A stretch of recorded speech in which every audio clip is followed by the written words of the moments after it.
Hello and welcome to another episode of the other Ranting Atheist. Yes, I'm not the only one out there, and I'm really happy about that. So, will I be ranting about today? Well, I think the topic that I'll be ranting about is the God of the Bible just? And this is something that you'll usually hear from Christians and street preachers alike. It'll come up in conversation or even during the message. So, my answer to that would be it depends. What do I mean by that? Well, if your definition of just is based on or behaving according to what is morally right and fair, then I think the answer is clearly no. But if your definition is of just is whatever God does, then the answer is obviously yes. Now, why did I make this distinction? Well, I've noticed a conflation among street preachers and Christians alike, because I think just a very important part of the belief itself that God is just or has to be just. And we know that part of being just is fair. Because if you're talking about somebody getting a sentencing, going to jail and they get more time than is reasonable compared to the offense, you would probably respond by saying that's not fair. It's fair for the person to go to prison, but it's not fair for the amount of time spent there. So it's there's no equivalent exchange there. And so that is we just feel we can feel when something is not fair.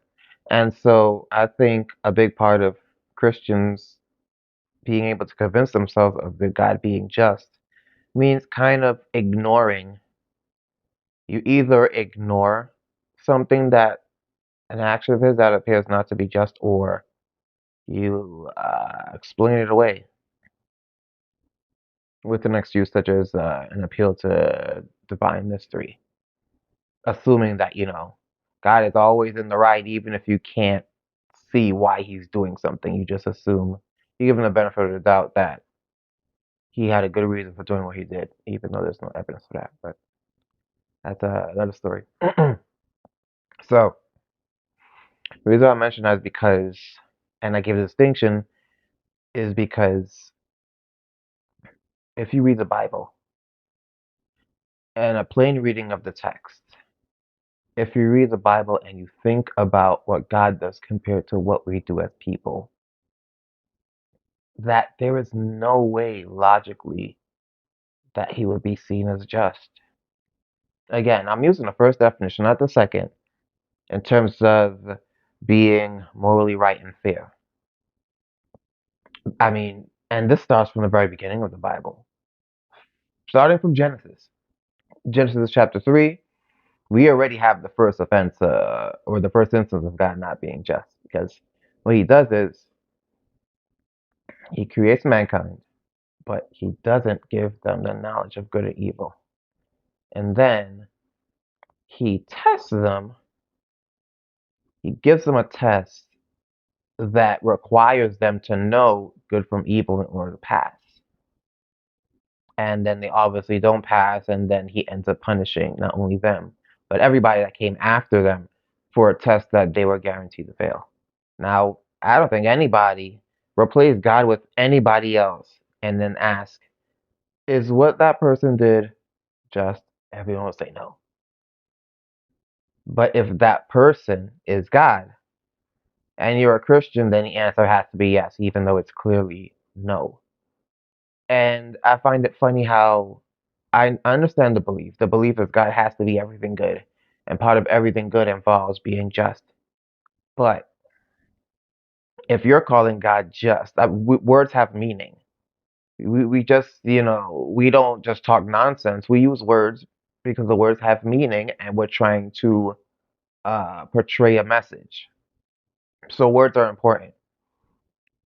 Now, with this in mind, when you say that God is just, the word just has a definition associated with it. And so, by saying that God is just, what you are saying is that I have judged God's actions and have come to the conclusion that the actions of the God fits the description of just. So, and again, I think I brought this up in another video, but that's sort of like when Christians tell non-Christians or non-believers about judging God, how we shouldn't judge God, but then they also judge God every time they say what God has to do in order to be just or moral. Yeah, that's a judgment. But anyway, that's a little besides the point. But words have meaning. So by saying that God is just, what you're doing is you're putting a picture in the person that you're speaking to, putting a picture in their head about what just looks like to them, and you're equivalating God to that image. That's what it means to call somebody. If I say that my cousin is cool, then in my head I have an image of what cool looks like, and that is equivalated to my cousin. That's kind of how it works, how we associate um, describing people. So everybody has this image about what just looks like in their head. And I'm pretty sure that when they think about it, that God has violated that image quite a few times, if not more so in the Bible. But because part of their belief means that it involves triggering yourself into believing that God is everything moral and everything good, that's part of being a good Christian. You kind of have to turn that part of your brain off, or at least deceive it, because there's just no, it's, you'll be living in a state of contradiction. Um, and I mean, this is where cognitive dissonance comes in. How you're able to believe two contradictory things at the same time. There's no other way to explain that. But I guess I should give some examples of why I would say that God's actions aren't just. Well, one example would be, and I mentioned this a lot when I've spoken to other apologists of street preachers, and I still haven't gotten a satisfactory answer, but Numbers chapter 12. Now, again, the definition of just is based on or behaving according to what is morally right and fair. Okay, fair is a big part of just. So, Numbers chapter 12, we have two people who both sin against God, but they commit the same exact sin. And God punishes one, but not the other.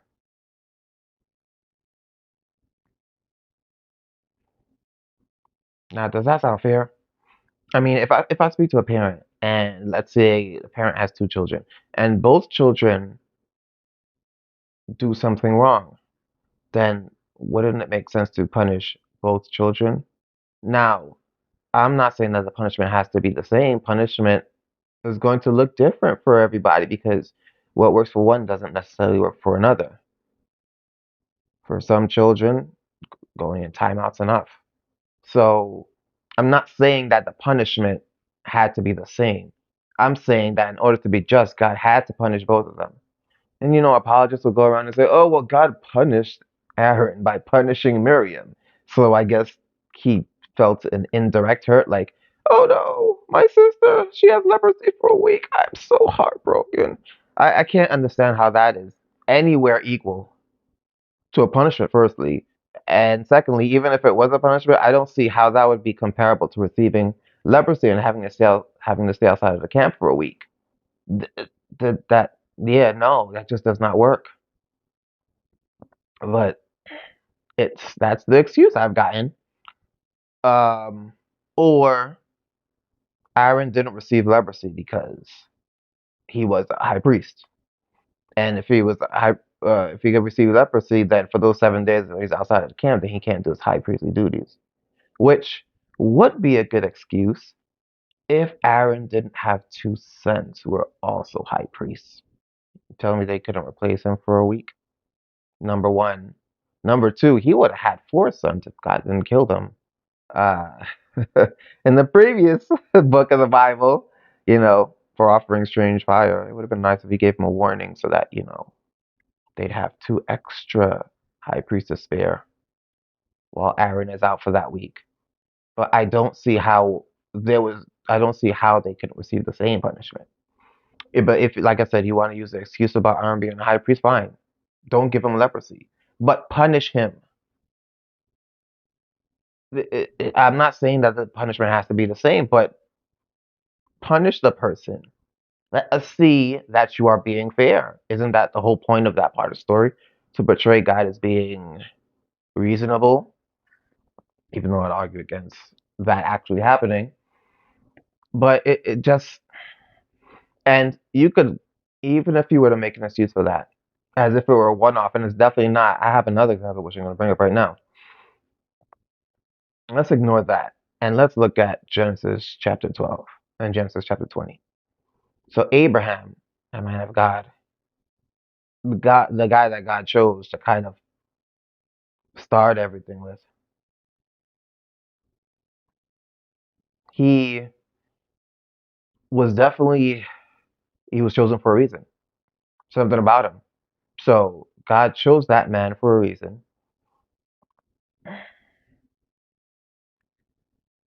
And then after he chooses him, we end up in a situation where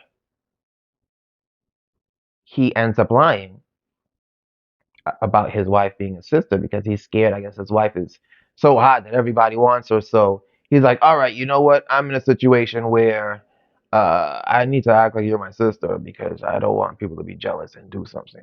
So he lies. A willful lie. But he lies. And so the guy that he lies to takes his wife. And then God punishes the house of the guy who took the other guy's wife, even though he didn't know. He was clearly lied to. He had no idea that that was someone's wife. And yet his house was still punished for it out of ignorance. He did something completely out of ignorance. The reasonable, the reasonable thing being out of ignorance, I guess, at that time. And he gets punished. So we have two issues because not only is the one who willingly sinned never punished, but the one who didn't willingly sin was punished. And I think in both situations, if you ask somebody and the person who's um, being looked at, evaluated is not God, they will agree that though that wasn't just. Neither option was just. Not at all. I mean, you don't not punish someone for lying because and that's the thing. It happens in Genesis 12. Abraham never gets punished for lying, and then he does it again in Genesis chapter 20. And I thought that's the whole point of punishing. You're supposed to tell your child, I don't want you to do this. This is bad for whatever reason. I'm going to punish you so that you don't do it again. But God decides not to punish him for that sin. And then he ends up doing it again. And the second time he does it, he's still not punished for it. So I'm like, okay, God, you're sending a message because you hate sin. And here you have your main dude, the guy who you want to start your people from. You have him here sinning and knowingly sinning, and you just letting it go, which is very interesting because that brings me to Acts 17, where you know, time of ignorance God winked at, but now He commands all men everywhere to repent. Well, that wink, it's a pretty big wink, pretty big. If you've read the Old Testament at all, yeah. Um, God tends to let His special people get away with some stuff. Stuff that they shouldn't get away with, they get away with, and the stuff that they should get away with, they don't get away with, which is very weird. You know, people complain, send scorpions and kill them. Definitely not an overblown reaction. So, in that situation, you would say, all right, you know what? You can't let these people get away with complaining, but I guess their complaining was just so bad. Um, but then you have people, high priests, so they're very important, offering strange fire. And instead of giving them a warning, you just kill them. And I'm thinking, okay, including Aaron, you only have five high priests, and you just zaps two of them, just kill them. And I'm like, I thought the high priests were very important people. Why would you want to get rid of them? Because now you're down to three. You had five, and now you're down to three. So you're just giving more work to the others. I mean, I figured God would have realized. It would have been like Exodus 32, where God realizes, possibly with some prompting, that this is not a good idea. I shouldn't do it. That's what you would think, but it's not what happens. So I'm not trying to get this video as long as the other one. That wasn't intentional. I got a little carried away. But the long and short of it is this. If your definition of just has anything to do with being right and fair, God clearly is not just. If your definition of just is whatever God does, because being just is his nature, then naturally the answer is going to be yes. I'll see you guys in the next one.